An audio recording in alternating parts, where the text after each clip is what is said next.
Welcome everybody to Layin The Points with Luca Rosano. I'm your host, Luca Rosano, back with another broadcast. Hope you're all doing well. We got a lot to get to in today's show. We got another wild evening of the NBA to recap. Before we do just that, let's take a look at some of my picks from last night. Another 2-1 night from yours truly. I told you to take the Heat -6.5. I told you to take the T-Wolves +6. That game came down to the wire. John Morant with the game winner. And then I told you to take the Pelicans +6.5. And you know what? I knew this was going to be wrong. And I should have changed the pick when I still had a chance. Because as I was talking yesterday, back in my mind was, I would not be surprised if the Suns blow this team out. But I went with the benefit of the doubt. I thought the Pelicans were going to keep it close. That did not happen. Suns blew them out. So overall, I went 2-1. So let's start with the first pick that I got right. And a team in which I think are setting themselves up nicely here. The Miami Heat, they beat the Atlanta Hawks in 5 games. And they did this without Butler and Lowry. They closed out that game 5 without their 2 best players. Let's call it for what it is. And when I saw the Butler news drop that he was going to be out as well, I was actually concerned. I thought my pick was going to lose once I found that out. But I stuck with it. I rode with the Heat, and they still were able to win. And it was a solid victory over the Atlanta Hawks. And what's crazy is the Heat's defense. You look at what the Heat defense has done in the series against Trae Young. Atlanta came in, I believe, as the second best offense in the NBA. They clamped up that Atlanta offense, particularly Trae Young. Look at what the Heat did to Young game by game.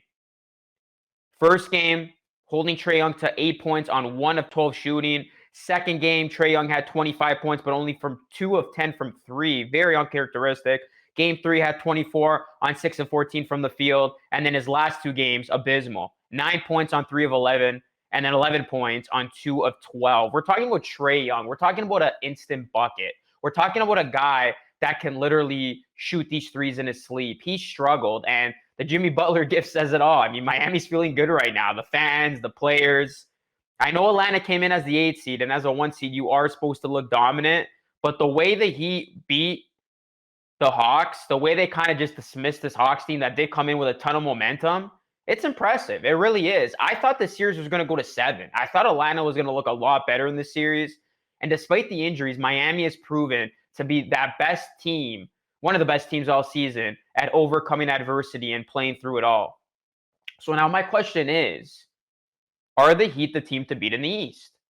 I think we're going to ultimately get a Heat-Celtic showdown. I'm not quite ready to say the Heat are the best team in the East. I think you got to put a lot of respect on the Celtics name. I would actually say, as of today, the Celtics are the best team in the NBA. Consider it bold or not. I mean, what they did to the Nets in 4 games, that defense, the continuity they play with. I'm a huge fan of Udoka as a coach. He's got those guys reeling right now. And Jason Tatum's a superstar. He's becoming one, if he isn't already. Jaylen Brown is that sidekick. The Boston Celtics are the best team, not only in the East, but in the NBA at the present moment. But outside of the Celtics, I give Miami the best shot to beat them in a potential 7-game series. Miami, too, has excellent defense that was obviously on full display, and they got the depth that I really like. And I should have picked Miami to come out of the East. Ultimately, I took the Nets over them in the conference finals, where the Nets are in Cancun right now. But I think Miami and Boston, that potential matchup in the conference finals would be very interesting. Both those teams would match up well against each other, and it could come down to the stars needing to play like superstars to win that series. So for as good as Miami is right now, I still think the team to beat in the East is Boston, but Miami's a close second. Both those teams are playing excellent right now. And it all starts on the defensive end. So we'll see how Miami looks throughout, but that was a very nice opening round win for them. They took care of business in 5 games. Now they get to rest. And they're loving what's going on in the Raptors-Sixers series because one or two things are going to happen. Joel Embiid's not 100%, and the Sixers have been playing some of their worst basketball lately. Miami's going to be the significant favorite there. And then if the Raptors move on, Raptors got to be tired after stringing together 4 straight wins. Miami's going to be ready for them too. So Miami's in a really good position. They can rest up Butler, Lowry. They can get 100% for the second round, and they are going to be an overwhelming favorite, in my opinion, in that second round matchup against whoever they play. Let's now move on to the other game that had everybody talking, the Timberwolves, the Minnesota Timberwolves, man. This team is fun to watch. And I got to say, this has been my favorite first-round playoff series, aside from the Raptors series, of course. Where do I start with this one? If the Timberwolves knew how to hold on to a lead, they would be up 3-2. Hell, they probably would have won this series by now, 4-1. This is what, their third blown lead this series? As you look at Karl Anthony Towns prematurely celebrating with 9:37 left in the fourth, Minnesota led 92-79. And then you look at the final, Ja Morant and the Grizzlies win the game, 111-109. It's crazy. And then the other game, Minnesota blew what, a 26-point lead twice? Minnesota right now are beating themselves. They keep blowing their chances, and I will give respect to Memphis because they still are able to come back and not get down on themselves and play with that great deal of confidence to get themselves out of a hole. But Minnesota's got to be kicking themselves. This is a team that had Memphis right where they wanted. And you know what? It's crazy. I still think Minnesota can win the series. That's how much talent this team has. And I do think this goes to 7. But again, Minnesota had countless opportunities to potentially put this Grizzlies team away. But you got to give the Grizzlies their flowers. Ja Morant with the game winner. He came up big when it mattered the most. And I think this is when momentum shifted. Let's take a look at this epic Ja Morant dunk. I'm coining it the best playoff dunk I've ever seen. If it's not the greatest, it's certainly up there. This happened when the T-Wolves were up by 13. And this, to me, changed the entire complexion of the game from that point on. This series has been must-see TV. And the Timberwolves now got to win in Game 6 to keep the series alive, or else this one's over. But what the T-Wolves need is this to happen. They need a protest to happen. This is from StatMuse. Funny stat, but hey, it's true. The T-Wolves are 3-0 in games with a protest, 0-3 in games without a protest. And they're going back to Minnesota, and all 3 of the protests have happened in Minnesota. So I would bet on the T-Wolves bringing this to a 7th game if a protester does, in fact, try to invade the game. But either way, I do think this is going to go to 7. I think the fans deserve a 7th game in this series. And in that 7th game, anything can happen. I think Minnesota's good enough to hang with the best of them in this league. And they've shown it this playoff series. They still have a lot of room to grow. Obviously, some guys have been there already in the playoffs, but they have shown their vulnerability, and that is not being able to close out games. I'm shocked. When you have a guy like Pat Beverly who's been around, Minnesota's got to do a better job at just playing throughout and closing these games out. So hopefully for their sake, they can keep the series alive and force a Game 7 so they can redeem themselves in Memphis. That would be a must-see Game 7 if it gets there. So the T-Wolves, they got some work to do. They got to try to extend this series in Game 6. We'll see what happens there.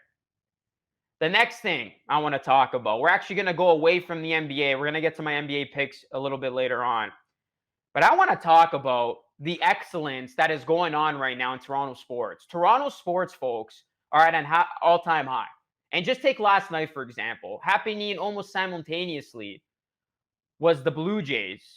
George Springer hits a 2-run home run when it looked like the Red Sox were going to beat them in the bottom of the 9th to tie the game up. And then the Jays go on to win the game in extras in the 10th. And then Austin Matthews scoring his 60th goal, doing something that hasn't been done in 10 years, showcasing his offensive talent. This is a guy in Matthews who has been doing it all season long. And regardless of what happens in the postseason, we all got to just recognize this incredible feat in which he just accomplished. We knew Matthews was going to be destined for 50, but to get 60 the way that he did with some games to spare, that is impressive, man. And then, of course, you got to talk about the Toronto Raptors. They were down 0-3, and now they're down 2-3. And as Doug Smith put it perfectly, Raptors lead the series 2-3. I thought it was a funny tweet. Why? Because it does feel like the Raptors lead the series, although they are down 3-2. Because all the momentum are in their corner right now.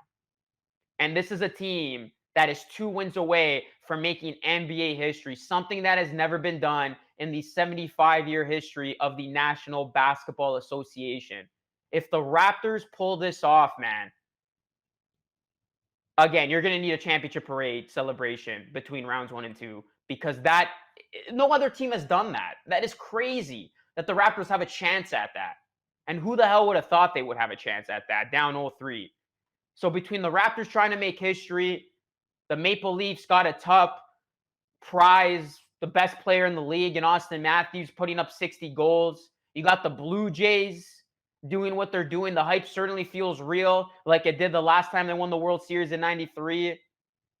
Toronto sports. This is the new era for Toronto sports. I really think we're entering the best era where all Toronto sports franchises are doing well at the same time. And TFC ain't that bad either. And they got Insigne coming on over this summer as well. So this is an amazing era to be a part of if you're a Toronto sports fan. And what I can say is this, whatever happens, just enjoy every second of it, man, because I remember those days where all these teams sucked. I'm talking the Jays barely winning 50 games, Raptors not making the playoffs, the Andrea Bargnani days, the Maple Leafs choking horribly. I mean, they're still choking, but you know what I mean. Missing the playoffs as well before they had that run where they would make the playoffs every single season. There have been some really low days in Toronto sports, and now it's like it's completely flipped on its head. So I'm all in for it, man. There's a lot to be excited about in the city, and the Raptors can further that excitement tomorrow if they win. Oh my God, if they win tomorrow, man, Game 6, Scotiabank Arena might collapse from all the energy and the loudness that's going to happen in there, and Jurassic Park's going to go insane. And speaking of which, I will be at Jurassic Park doing some streeters, so be sure to say hi if you see me. All right, let's conclude now with my NBA picks for the night. Only 2 games. And 2 games that have significant favorites, and rightfully so. First, we got Bulls Bucks. Bucks. This might be the largest spread we have seen all postseason. The Bucks favored by minus 12.5, and this is because LaVine and Caruso are both out tonight. That's going to be tough for the Bulls. No one's giving them a shot here. I understand why the spread is high, but I'm actually going to go. I'm going to go with the Bulls. And I might be throwing producer Patrick a curveball here because I originally was going to go with the Bucks, but you know what? Give me the Bulls instead. I think the Bulls are going to shut up a lot of people. I think they lose this game, but they're going to go out fighting. I think they're going to lose this game no more by 10 points. So I like the Bulls to cover the spread. I know the Bucks are the overwhelming favorite. The Bulls are going to be shorthanded, but DeMar DeRozan, man, let's go. You know, if you're not going to win this series, at least go out fighting. And that's what I want to see this Bulls team do. I want to see them go out fighting. So I will take the points there. And then in the other game, Nuggets taking on the Warriors. The Nuggets are trying to become the first team in NBA history to overcome an 0-3 series deficit. But the Raptors could do that first if everything pans out. But the Nuggets are 8.5-point underdogs. And I'm actually going to go with the underdog. And I'm going to throw up this funny meme over here. It's called the 3-1 trap card for those of you familiar with Yu-Gi-Oh! I thought this was funny. I mean, the Nuggets have been one of the masters at coming back from 3-1. So I know it was 0-3, but now it's 1-3. And the Nuggets did it a couple of times in the playoffs during the bubble. So don't underestimate the Nuggets. I don't think they win tonight also, but I do think they keep this close. So I'm actually taking the points. I'm doing no lane in this show. That could either bite me in the butt or prove to be a great move from yours truly. But yeah, I'm going to take both points. So those are my 2 plays for tonight, guys. I'm taking Bulls plus 12.5 and Nuggets plus 8.5. I think both those teams lose, but they keep it close. And that's all you can hope for when you do take the points. That will conclude today's show of Layin The Points with Luca Rosano. I'm your host, Luca Rosano. As always, thank you so much for watching. You can catch the show every single day, Monday through Friday. We live stream around 1 p.m. Eastern time. You can catch this on Parlay TV. You can catch us on Twitter, YouTube, you name it, where I break down the biggest storylines in the world of sports. We got a busy Thursday tomorrow, man. We got the NFL draft. We got the Raptors game 6. There's going to be a lot to talk about. So, yeah, we'll catch you all again tomorrow. This is Luca Rosano signing off. Good luck with your picks. See you all tomorrow.